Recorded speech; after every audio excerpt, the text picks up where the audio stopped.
Good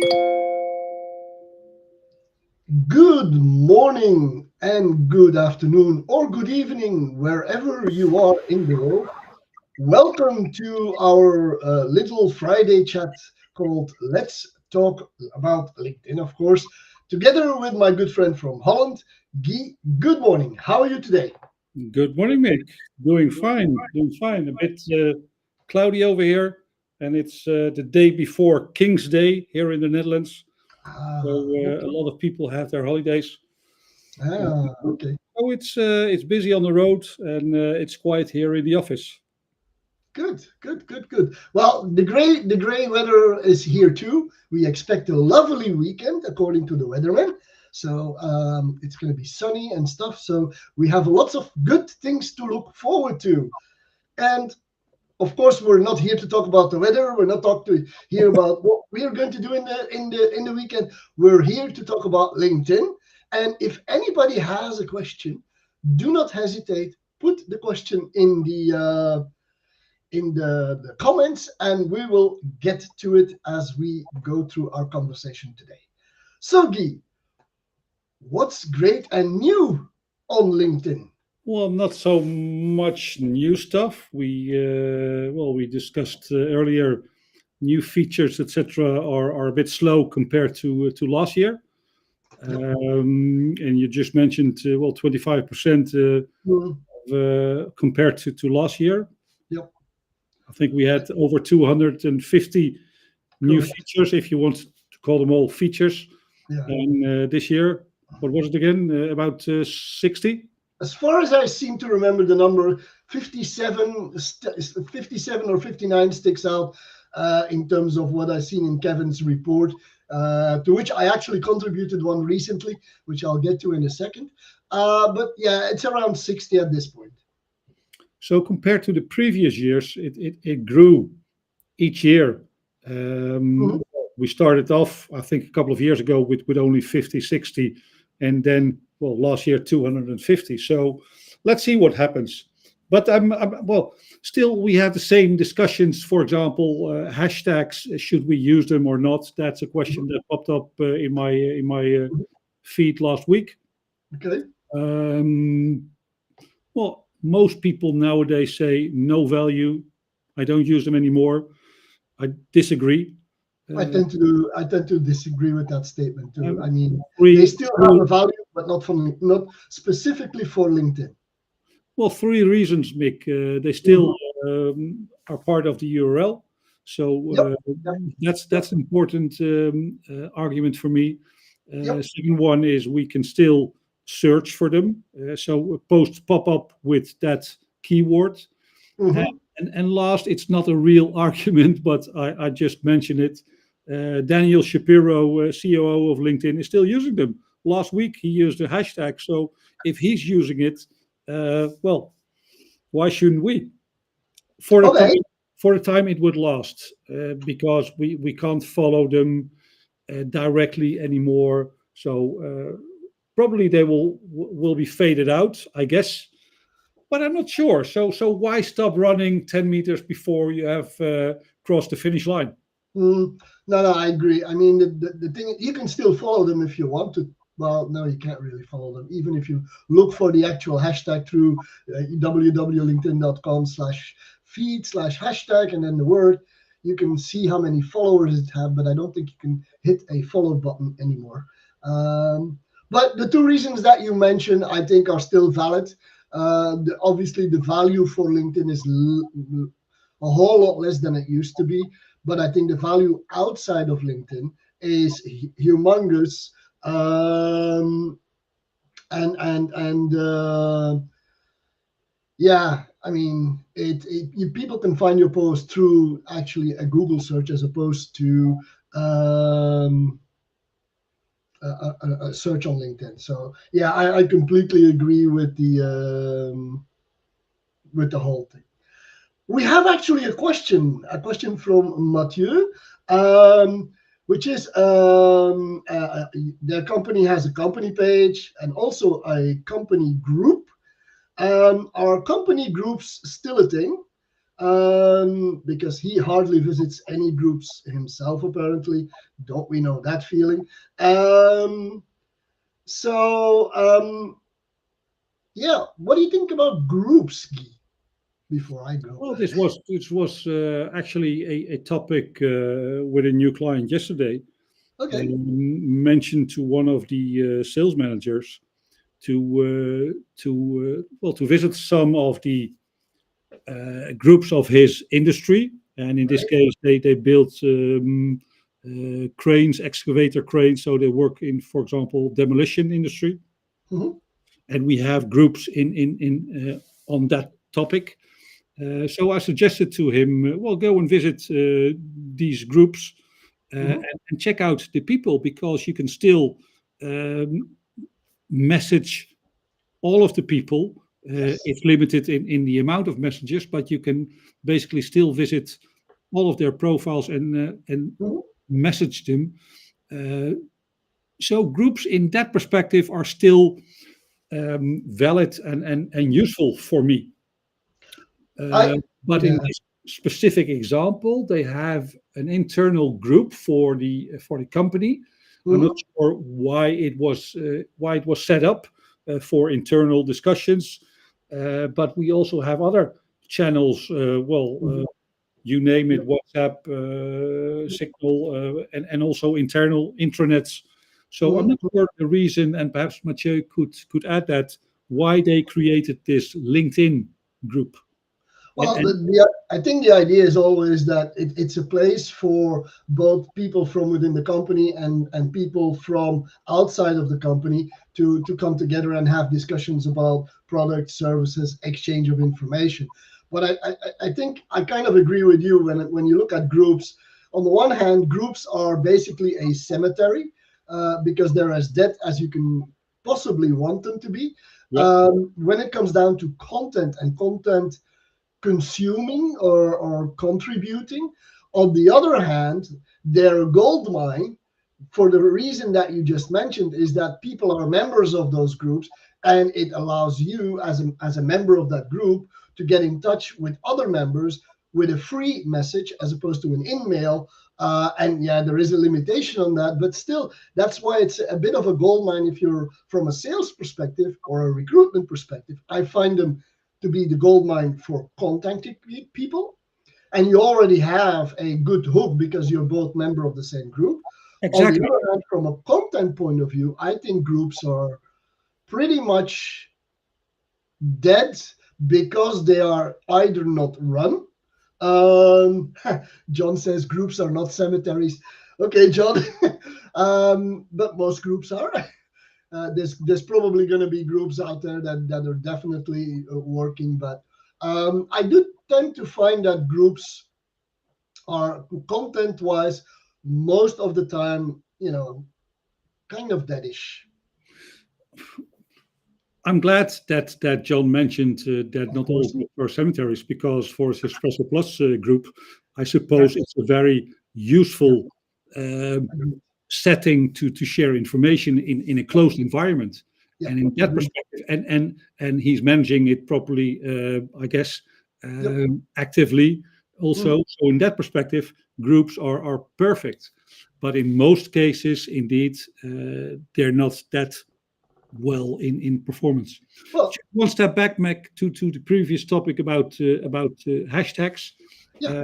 If you use the URL, linkedin.com/feed Mhm. slash hashtag slash, Right. and then the hashtag you want to use, you can Correct. still follow hashtags. Okay. If they're dead, we wouldn't be able to follow them Yeah. either. So the Matthew has elaborated a little bit. They are a university business school, Mhm. and the goal was to create a community feeling. That's really what yeah what people who kind of visited the school and become alumni and stuff like that. So that's kind of like the background to it. Well, talking about schools, we still have so many company pages. No, so many schools, universities, Mhm. education Yep. organizations that Mhm. only have a company page and not a school page.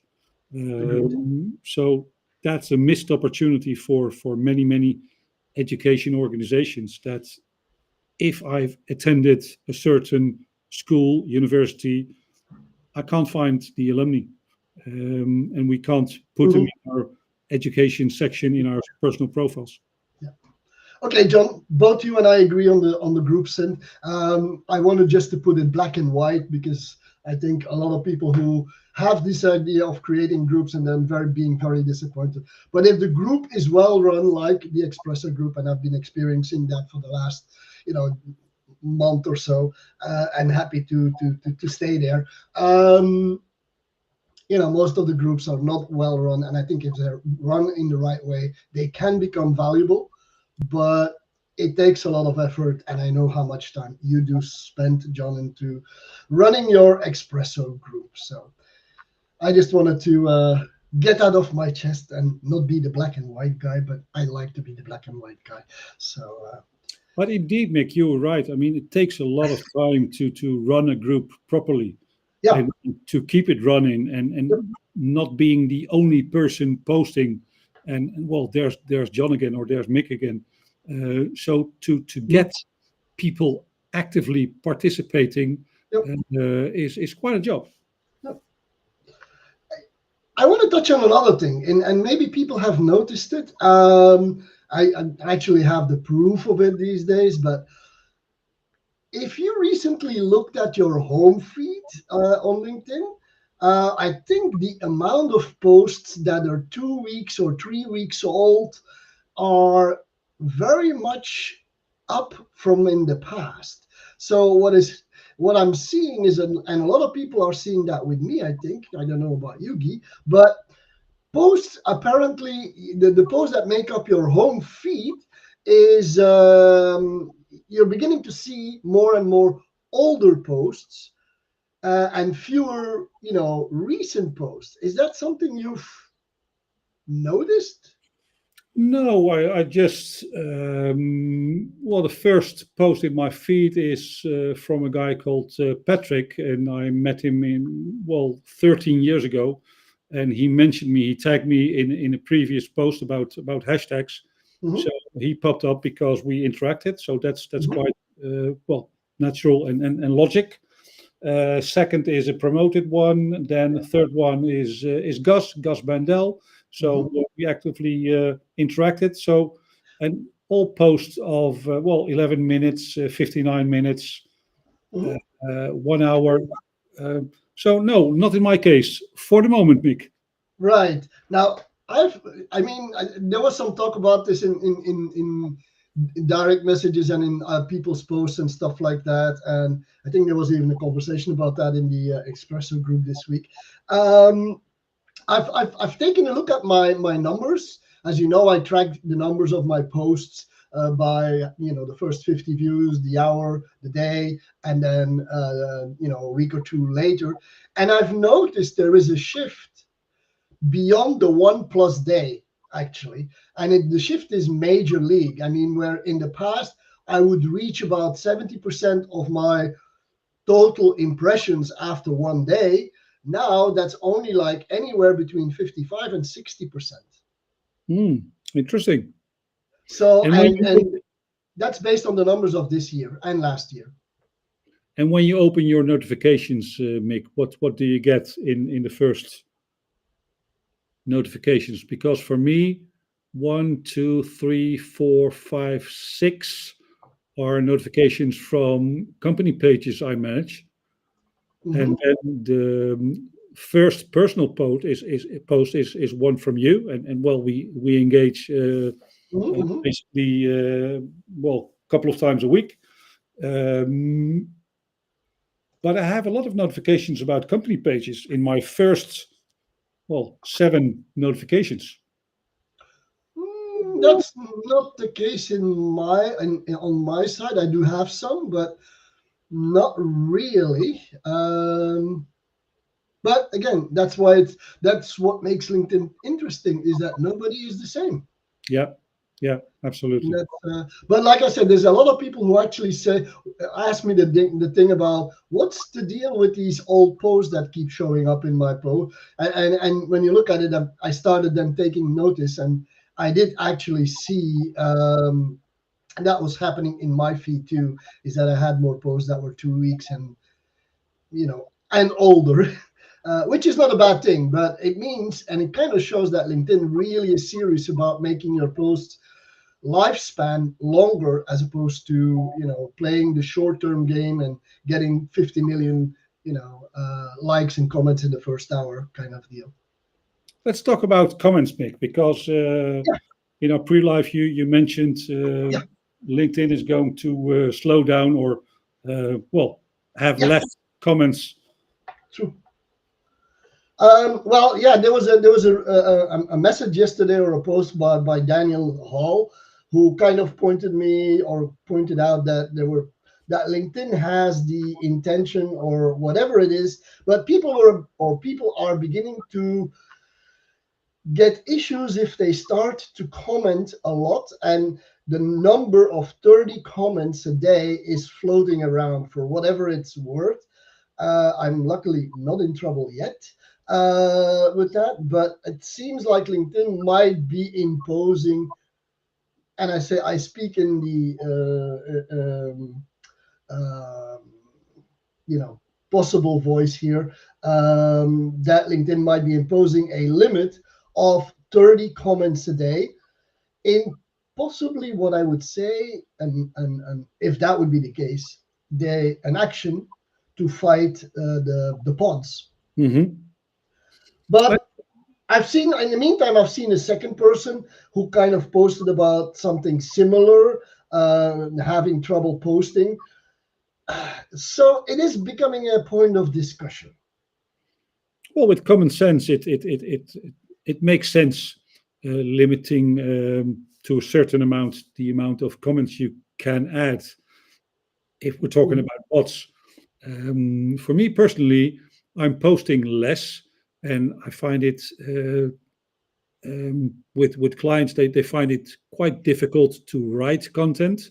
Yep. But to write a comment is so much easier, and it has become a very good strategy also to become more visible with their potential client prospects, their industry. So I promote people to comment. I'm not saying you should add 30 comments a day, but then again, Mick, it's not that difficult, I suppose, to add 30 comments a day if you are active for, let's say, an hour or so on LinkedIn. It's quite feasible. Actually, I think you need more than an hour to make 30 valuable contents for a different reason. In order to make 30 comments, you have to look at least 60 to 90 posts to create 13 meaningful comments. I would think so. You would. It all depends. It all depends on the pace, on the how quick you are with writing and commenting. For me, I like to read. Well, I read quite fast, and I comment quite fast. Having read that post or article, it's like the same with if you have what's it called for Santa Claus, people are making their rhymes, and it's quite difficult for a lot of people, but it's very easy for other people to pop up with ideas. So if you're a creative copywriter, content writer, then 15 comments, 30 comments is easier than for others, of course. I agree, but like I said, the idea is that when you comment, at least you've read the post, or at least kind of looked at what the post was about before you actually write a comment. So I think, if you say 30 comments, you need an hour, 2 hours at least. I'm in favor, Mick, for having a cap, or if that's the correct word, on a sort of limitation on the amount of comments we can give to ban bots, if that's the purpose. 30 comments a day is a lot, so I'm not bothered with having that number. I mean, I think the number in itself, if it's 30, I think that's more than enough. And if that stops, LinkedIn bots and whatever, then I'm all for it. It's just something that came onto the radar recently. And I do have the impression something is wrong with LinkedIn today because there's all kinds of strange things happening. I've got a client who's gotten banned after his PC just rebooted and forgot all about his passwords and stuff for whatever reason. I mean, I've heard people lose access to their company page. So I think LinkedIn is a little bit sick today, which means there are things happening that are going to go away if we wait for 24 hours for LinkedIn to fix these little bugs or start the server that it's running on or whatever. But it's there are some issues on LinkedIn today, and there are kind of strange things happening. I have a campaign in advertising that doesn't want to start, even though it is validated. It's okay. There are no errors. I mean, I don't know. So strange things are happening. But what's new on LinkedIn, right? Absolutely. And just a comment from Thomas Banki about there are no more limitation. There were 15 a month, but that's gone. And I think you're talking about groups here, Thomas. There is a limitation in groups. They put the limitation back. Okay. And I think the limitation is 10 rather than 15. 10 messages you can send to other group members.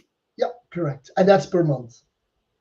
I think it's 10. I'm not sticking my hand in the fire, but I think I've seen that the limit was reintroduced not so long ago, and it was 10.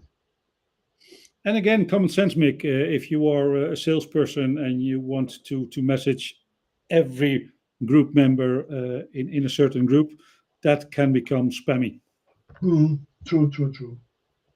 I guess you've seen the little change that LinkedIn made to whenever you do a search, you no longer get the number of people in your result list anymore in the free version of LinkedIn, which is a major bummer for me, because every month I used that number to look at how many members were in each of the countries.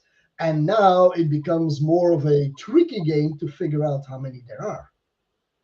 Yeah, I think it's a bad thing. I don't think it. To me, it's a bad decision because each and every one on social media professionally is looking for arguments, statistics to find out if it works or not, and we need numbers for our brains to work that out.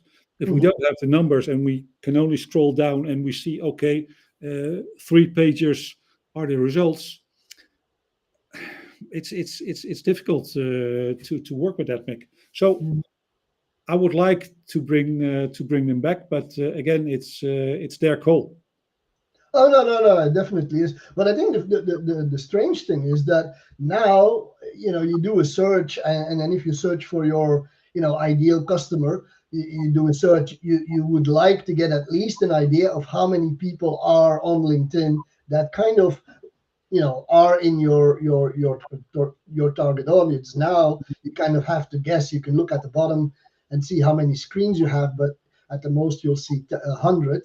Because you see the first 1,000 people, so it's a bit of a pity that LinkedIn has gotten rid of that number. Absolutely, no, I totally agree. I think again it's a bad decision. Yeah. What about the new feature? What was it? I think it was only in the US and the UK or Australia about news. Mm-hmm. Do you recall that? Yeah, I do recall something like that, but it's kind of like slipped my mind because it wasn't here. So yeah, exactly. It was geographically a new feature on certain areas about news. I'm not sure if that works. What about games, Mick? They still pop up. I don't use them, but they still show on the site of today puzzles game. Today. Yeah. No, I'm kidding because I've gotten blind to that part of the screen. I guess something in my eye makes that's part of the screen go away. It's kind of like an ad blocker. Yeah, I understand, but you would think that with stories that only lasted for a month or so, Mhm. wasn't a used feature on LinkedIn. I'm surprised they still have these puzzles available Mhm. on LinkedIn, because I'm not sure how many people play them. Five connection plates, seven Yeah, connection plates. Uh, I yeah. played only once at the very beginning. Didn't we all? So I'm surprised to see these games pop up still on my desktop. Yeah. No, I know. It's kind of like I'm like I said, I'm completely blind to them. I don't see them anymore. Um, and that's I never play them, so I don't see them. So oh, by the way, Mm. John just says breaking news panel is at the top of the mobile in the US, Canada, India, UK, and Australia. So the rest of the world is kind of like lost from this feature, I guess. Yeah, Thank you, and I John, for wonder, bringing that to the attention. Mick, and John as well. Breaking news, is it also orientated to these areas, or I would assume. is it only American breaking Mhm, news? mhm. Uh, Okay. Yesterday I got a question from a client working a lot in Germany, and Okay. we all know that Germany aren't the number one when it comes to social media, because they like their privacy. Yep. They are still active on another platform called Xing, Mm, X Y N yeah. G, and the thing I like about thing, and now talking about making the hook to breaking news, they have very interesting industry news. For example, the transportation industry, or new developments in sustainability, Mhm. laws on packaging rules, for example.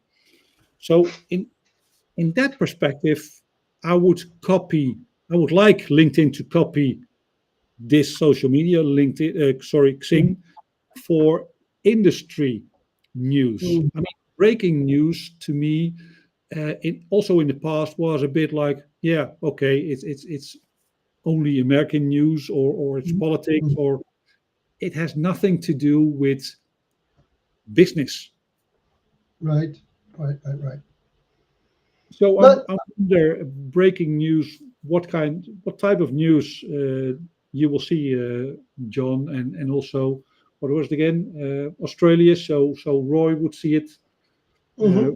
Wondering what type of news they are showing on there.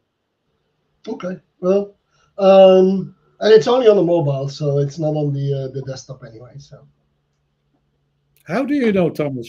You're in Hungary. You're not in one of those countries. well, Hungary is probably a special country which is kind of like on the radar for Uncle Donald to conquer or to buy or whatever he's going to do. Oh, sorry, I didn't want to go into politics. Sorry. Yeah. Um, And Hungary is a special country to me. I don't like the politics over there, but it was the birthplace of my grandfather. So Hungary is always number one, two, three, right, four on my right. list. So, did you get a mail yesterday also, or a post that says that LinkedIn will now allow you to carry your verification to other applications outside of LinkedIn? No, I haven't. Yeah, I got that message, and I got to when you click on the link, you kind of end up on a help page, as far as I was concerned, and it was kind of like a cryptic thing. From what I understand, and I guess John, I've read your take on it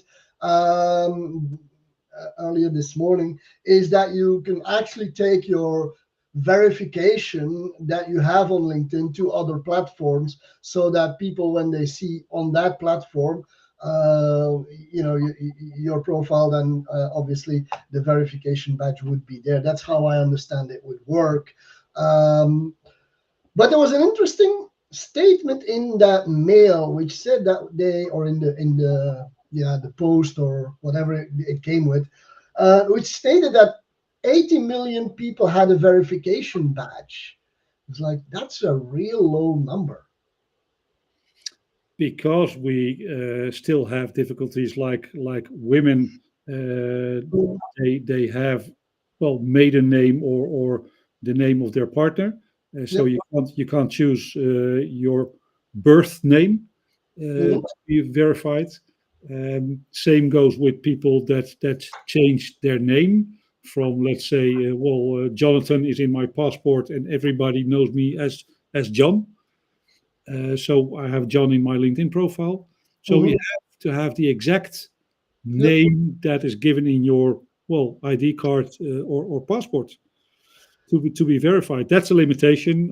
I still don't understand why LinkedIn can't change that.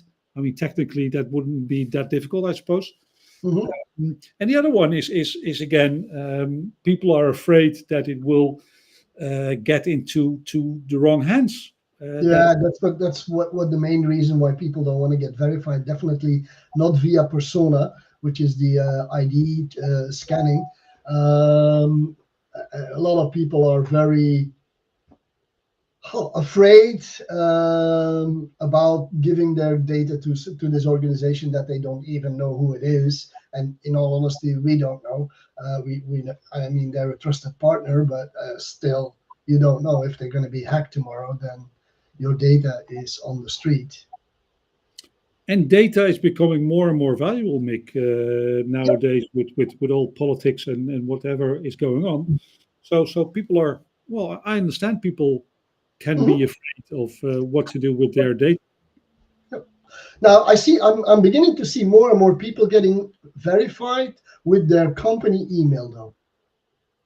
Okay, yeah, I mean, and most people actually don't even know that they are verified through their company email, apparently, because when they go to their profile and say, "Oh yeah, I've been verified," and when you then go check the email that they have as their primary email, it often is their company email. true. And So there's a lot that people still don't know, Mick. So yeah, true, true, true, that's true. why we continue having these Yep. talks, right? Indeed, indeed. And this was the 102nd one. So we're on the roll for the next 100, I guess, or at least the next 50. Let's start with that. And it's 8:32, so 9:32, sorry, here in Belgium and Holland. We only go for a half hour, so it's time to wrap up. Absolutely, Mick. Pleasure talking to you again, and we'll speak soon. Thank you for everybody who mentioned anything in the comments these days or in this session and contributed to this conversation. I wish you all a great weekend, and we'll see you in 2 weeks' time for another English version. For those who want to do Dutch, they can come and see us next week, same time, same place. Thank you, and Thank have a you. nice weekend. Okay.